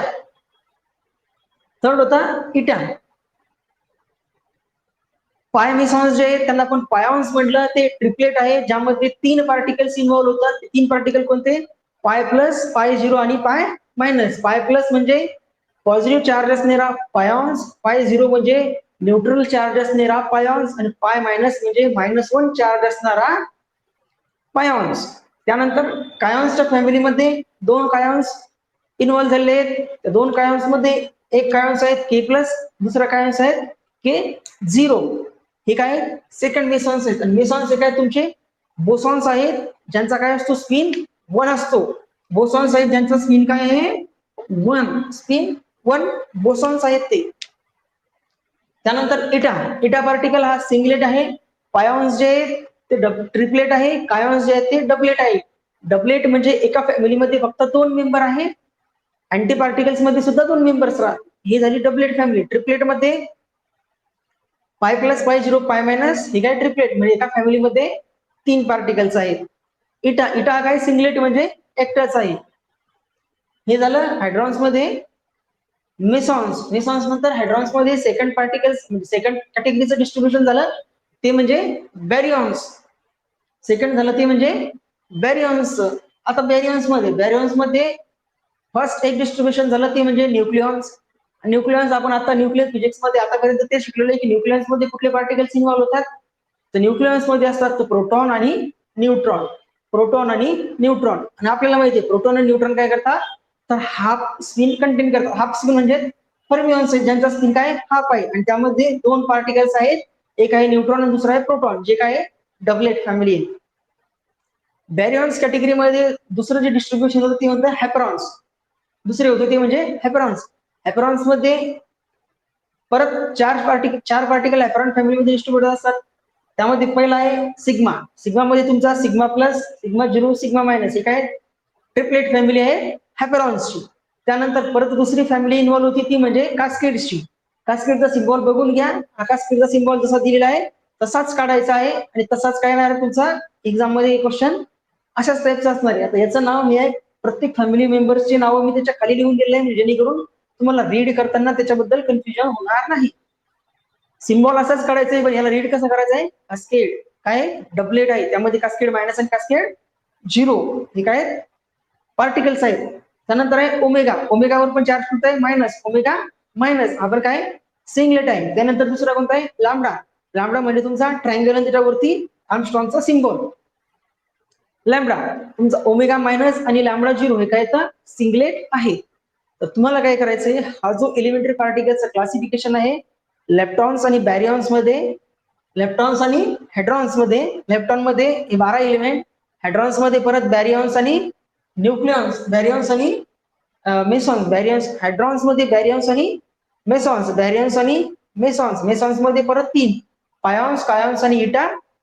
बॅरियॉन्स मध्ये परत 2 न्यूक्लियॉन आणि हॅपेरॉन, न्यूक्लियॉन मध्ये न्यूट्रॉन प्रोटॉन, हॅपेरॉन मध्ये sigma cascade lambda, sigma cascade omega आणि लॅम्बडा. हे डिस्ट्रीब्युशन जे या पार्टिकल्सचं हे तुमच्या काय झालं पाहिजे, तोंडपाठ असलं पाहिजे की तुम्हाला विदिन अ सेकंड जर विचारलं की हा पार्टिकल कुठल्या फॅमिलीमध्ये आहे, कोणत्या कॅटेगरीमध्ये डिस्ट्रीब्यूट होतो, जर विचारलं तुम्हाला लॅम्बडा, लॅम्बडा कुठल्या याच्यामध्ये, तुम्हाला सांगता येईल की लॅम्बडा हा काय तुमचा हॅपेरॉन आहे, हॅपेरॉन आहे. हॅपेरॉन जो आहे तो हायड्रॉन फॅमिलीमध्ये आहे, हायड्रॉन फॅमिली मधला बी बॅरियॉन मध्ये आहे, म्हणजे बॅरियॉन नंबर काय आहे याचा 1 असणार. ठीक आहे. आता हे जे मोठं डिस्ट्रीब्युशन आहे, या डिस्ट्रीब्युशन बेसवर आपण काय करणार, इलेक्ट्रॉन्स म्हणजे काय, इलेक्ट्रॉन नंबर, इलेक्ट्रॉन नंबर मध्ये बी 3 इलेक्ट्रॉन नंबर, एक electron number, tau electron number, mu electron number. Baryon मध्ये बॅरियॉन नंबर, बॅरियॉन फॅमिली मध्ये असणाऱ्यांचा बॅरियॉन नंबर असणार असाइन केलेला. हायड्रॉन्स हे जे डिस्ट्रीब्युशन, या डिस्ट्रीब्युशन काय करणार आपण आता नेचर मध्ये असणारे कन्झर्वेशन लॉ डिस्कस करणार फक्त. बाकी पूर्णच्या पूर्ण म्हणजे स्पिन, आयसो स्पिन वगैरे पूर्ण टॉपिक डिस्कस केल्यानंतर आपण सेटमध्ये जशा काही इंटरॅक्शन्स विचारतात ते त्यामध्ये क्वेश्चन्स राहतो, which of the following interactions, म्हणजे ही इंटरॅक्शन जी दिलेली आहे रिएक्शन खाली कन्झर्व आहे किंवा नाही, आहे तर कोणत्या याच्यामुळे कन्झर्व आहे, नाही तर यामध्ये कुठली प्रॉपर्टी, कुठला कन्झर्वेशन लॉ उपयोग होत नाही, म्हणून ही इंटरॅक्शन ही कन्झर्व नाही. तर ते आपण समोरच्या लेक्चर्स पासून काय करणार आहोत, डिस्कस करत जाऊ. या लेक्चरचा हा मेन हार्ट होता. तर तुम्ही काय करायचं, यांना पॉज करून एकदा परत यांना बघून घ्यायचं आणि हा एलिमेंटरी पार्टिकल्सचा जो डिस्ट्रीब्युशनचा चार्ट आहे यांना काय करायचं, व्यवस्थित लर्न करून घ्यायचं आहे.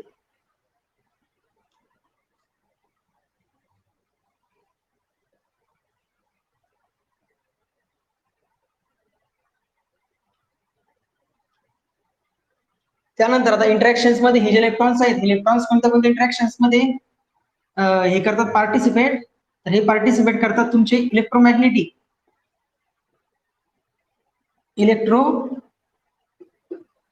इलेक्ट्रोमॅग्नेटिक इलेक्ट्रॉन्स तुमचे electromagnetic plus weak interactions, electromagnetic plus weak interactions मध्ये इलेक्ट्रॉन्स हे काय करतात, तर पार्टिसिपेट करतात. आणि hadrons electromagnetic plus strong interactions मध्ये, हेड्रॉन्स जे आहेत ते hadrons EM plus strong. Hadrons म्हणजे पूर्णच्या पूर्ण हेड्रॉन्स फॅमिलीची पूर्ण हेड्रॉन्स मध्ये बॅरियॉन्स आणि मेसॉन्स सगळे जे electromagnetic interactions plus strong interactions मध्ये इंटरॅक्ट काय करतात, त्यांच्या थ्रू इंटरॅक्ट करतात. आणि हे जे तुमचे इलेक्ट्रॉन्स हे इलेक्ट्रोमॅग्नेटिक प्लस वीक इंटरॅक्शनच्या थ्रू काय करतात, तर त्या इंटरॅक्शनच्या थ्रू काय करतात, तर इंटरचेंज किंवा इंटरॅक्शन्स अदर पार्टिकल सोबत करत असतात. यांना तुम्ही व्यवस्थित ड्रॉ करून घ्यायचंय. त्यानंतर आपण काय करू, नेचर मध्ये असणारे काही कन्झर्वेशन लॉ लिहू, ज्यामध्ये एक्झॅक्ट कन्झर्वेशन लॉ कोणते आहेत आणि अप्रोप्रिएट कन्झर्वेशन लॉ लिहू. आणि त्यानंतर काय करू, आपण लेक्चर स्टॉप करू आणि नेक्स्ट लेक्चर मध्ये आपण बाकीचा जो पार्टिकल फिजिक्सचा समोरचा क्वेश्चन आहे, ज्यामध्ये इलेक्ट्रॉन नंबर काय असतो, कोणत्या कशासाठी 1 असते, इलेक्ट्रॉन नंबरची व्हॅल्यू कशासाठी 1 असते, कशासाठी -1 असते, 0 कशासाठी असते वगैरे वगैरे जो आहे तो पोर्शन काय करू आपण नेक्स्ट लेक्चर मध्ये डिस्कस करू. आता आपण काय करू, नेचर मध्ये असणारे इंटरॅक्शन साठी रिक्वायर्ड असणारे कन्झर्वेशन लॉ लिहून घेऊ. त्या कन्झर्वेशन लॉ मध्ये ही एक्झॅक्ट लॉज कोणते आहे, आणि एक्झॅक्ट म्हणजे असे लॉ की जे लॉ जर का उभे नाही झाले तर ती रिॲक्शन नेचर मध्ये ऑकरच होत नाही. आणि अप्रोप्रिएट म्हणजे ते लॉ उभे झाले किंवा नाही झाले तरी ती रिॲक्शन नेचर मध्ये ऑकर होत असते. अप्रोप्रिएट कन्झर्वेशन लॉ हे फक्त कशासाठी असतात, किंवा ती रिॲक्शन फक्त याच इंटरॅक्शनच्या थ्रू होईल किंवा नाही होईल त्यासाठी काय असतात, गरजेचे असतात. त्यामध्ये पहिला आहे एक्झॅक्ट कन्झर्वेशन लॉ. एक्झॅक्ट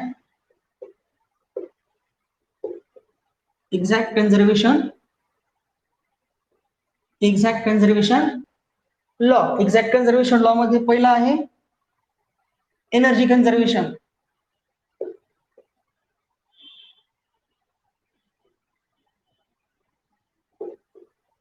म्हणजे न्यूक्लिअर रिॲक्शन नाही, कुठलीही रिॲक्शन असो नेचरमध्ये होणारी कुठलीही प्रोसेस, त्या प्रोसेसमध्ये जर का नेचरमधली टोटल एनर्जी ही कन्झर्व होत नसेल तर ती रिॲक्शनला नेचर काय करत नाही, होऊच देत नाही.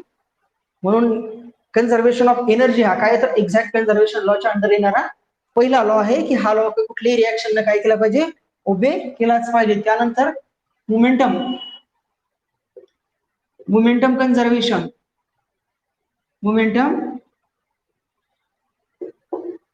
Momentum conservation. त्यानंतर जसं एनर्जी कन्झर्वेशन युनिव्हर्सल आहे तसंच मोमेंटम कन्झर्वेशन हे पण काय आहे, युनिव्हर्सल आहे. हे लिनियर झालं. त्यानंतर angular momentum conservation. Angular momentum conservation हा पण काय आहे, हे तीन झाले युनिव्हर्सल कन्झर्वेशन लॉ. त्यानंतर चार्ज कन्झर्वेशन. Charge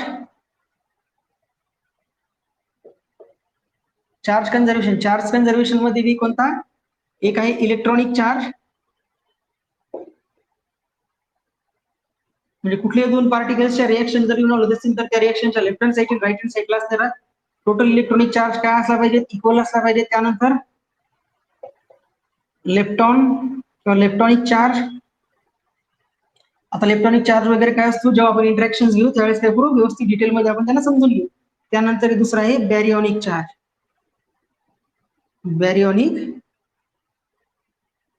charge. हे झाले तीन चार्ज कन्झर्वेशन लॉ. आणि त्यानंतर आहे नंतर एक्झॅक्ट मध्ये सीपीटी कन्झर्वेशन. काय सीपीटी कन्झर्वेशन, सीपीटी म्हणजेच काय, चार्ज पॅरिटी अँड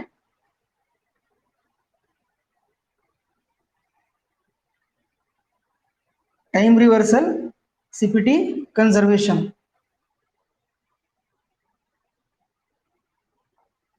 म्हणजे हे जे आहेत हे एक्झॅक्ट कन्झर्वेशन लॉ आहे. या एक्झॅक्ट कन्झर्वेशन लॉ मधला जर का कुठलाही एखादा लॉ हा न्यूक्लिअर रिॲक्शन उभे करण्यासाठी किंवा न्यूक्लिअर रिॲक्शन जर का फॉलो करत नसेल, यामधला कुठलाही एखादा लॉ व्हायलेट होत असेल तर ती रिॲक्शन नेचरमध्ये ऑकर होणार नाही. हे मिनिंग आहे एक्झॅक्ट कन्झर्वेशन लॉचं. यामध्ये हे 5 लॉज काय आहेत, इन्व्हॉल्व्ह झालेले आहेत. त्यानंतर आहे दुसरे एक्झॅक्ट कन्झर्वेशन लॉ झाले. त्यानंतर आहे दुसरे आहे त्यांना म्हणतो आपण approximate conservation law.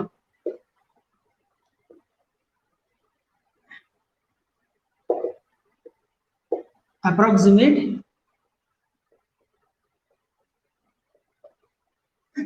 Conservation law. Approximate conservation law मध्ये पहिला अप्रॉक्सिमेट कन्झर्वेशन लॉ आहे आयसोस्पिन कन्झर्वेशन.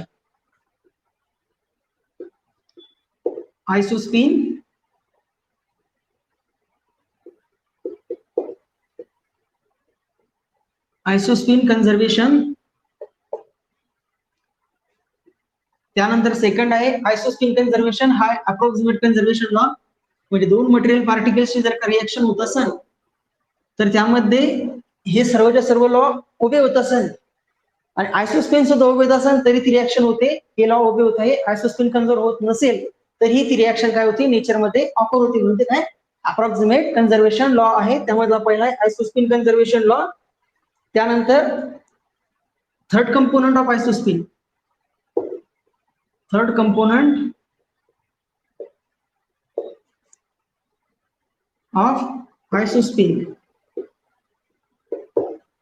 ज्यालाच I3 म्हणतात.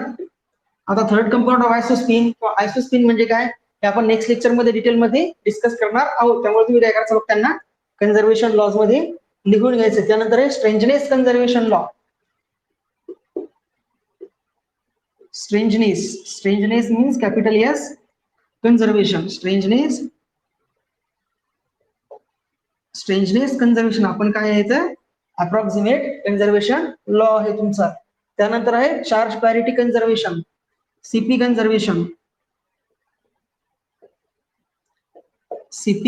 कन्झर्वेशन, त्यानंतर दुसरा काय चार्ज कॉन्ज्युगेशन आणि टाइम रिव्हर्सल. सीपी कन्झर्वेशन, त्यानंतर चार्ज कॉन्ज्युगेशन आणि टाइम रिव्हर्सल. हे जे आहेत हे 1 2 3 4 5 6 आहेत अप्रॉक्सिमेट कन्झर्वेशन लॉ. म्हणजे असं गरजेचं नाहीये की हे लॉस काय केले पाहिजे तर कुठल्या रिएक्शन उभे केले पाहिजे, बट ती रिएक्शन नेचर मध्ये ऑफर होण्यासाठी तिने हे सर्वच्या सर्व लॉ काय केले पाहिजेत, उभे हे केलेले पाहिजेत. हे जर लॉ त्या रिएक्शन उभे केलेले असतील तर ती रिएक्शन ही नेचर मध्ये ऑफर होईल. याच्यासोबत सोबत यातले जर काही लॉ केलेले असतील तर ती रिएक्शन एका पर्टिक्युलर इंटरॅक्शनच्या थ्रू ऑफर होईल. तर त्या कुठल्या रिएक्शन साठी कुठले कुठले लॉज लागतात वगैरे आपण समोर प्रिसिडिंग जसे लेक्चर समोर समोर जाईल आपल्या पार्टिकल फिजिक्सचा पोर्शन त्यामध्ये आपण डिस्कस करूच. पण हे जे आहे ते तुम्ही हेडिंग टाकून एक्झॅक्ट कन्झर्वेशन लॉज आणि अप्रॉक्सिमेट कन्झर्वेशन लॉज ही लॉ लिहून घ्या. नेक्स्ट लेक्चर मध्ये आपण काय करू, हे पहिले इलेक्ट्रॉनिक किंवा इलेक्ट्रॉनिक चार्ज काय असतो, इलेक्ट्रॉनिक चार्ज काय असतो, बॅरिलिक चार्ज काय असतो हे डिस्कस करू. त्यानंतर मग नंतर आयसोस्पिनचा कन्सेप्ट घेऊ, आयथोड कंपोनंट बघू, स्ट्रेंजनेस काय येतो, स्ट्रेंजनेस काय असतो, कोणत्या पार्टिकल याची व्हॅल्यू काय असते, आणि त्यानंतर चार्ज पॅरिटी वगैरे जे इनव्हेरियंट वगैरे थेरम. मग त्यानंतर इलेक्ट्रोमॅग्नेटिक इंटरॅक्शन साठी कुठले कुठले कन्झर्वेशन लॉ उभे झाले पाहिजेत, स्ट्रॉंग इंटरॅक्शन साठी कुठले कन्झर्वेशन लॉ उभे झाले पाहिजेत, इलेक्ट्रोमॅग्नेटिक साठी कुठले कन्झर्वेशन लॉ उभे झाले पाहिजेत वगैरे पाहू. आणि त्यानंतर आपण काय करू, डायरेक्ट वेगवेगळ्या न्यूक्लिअर रिएक्शन्स घेऊन त्या रिएक्शन कन्झर्वेशन लॉ उभे करतात की नाही करत आहे तर कोणते करतात, नाही करत तर कोणते करत नाही, ते काय करू प्रॉब्लेम डिस्कस करू. ठीक आहे, हे झालं. दिस इज ऑल अबाउट आजच्या लेक्चरचा पूर्ण महत्वाचा सार म्हणजे तो टी डायग्राम तुम्हाला काय झाली पाहिजे, तोंडपाठ असली पाहिजे. ठीक आहे, तर भेटूया आता नेक्स्ट लेक्चर मध्ये ज्यामध्ये आपण काय करू तर चार्ज कन्झर्वेशन मध्ये डिफरंट टाइपचे चार्जेस, इन्व्हॉल्वमेंट वगैरे आणि ते डिस्कस करू वन बाय वन आणि समोर पार्टिकल फिजिक्सचा पोर्शन डिस्कस करू.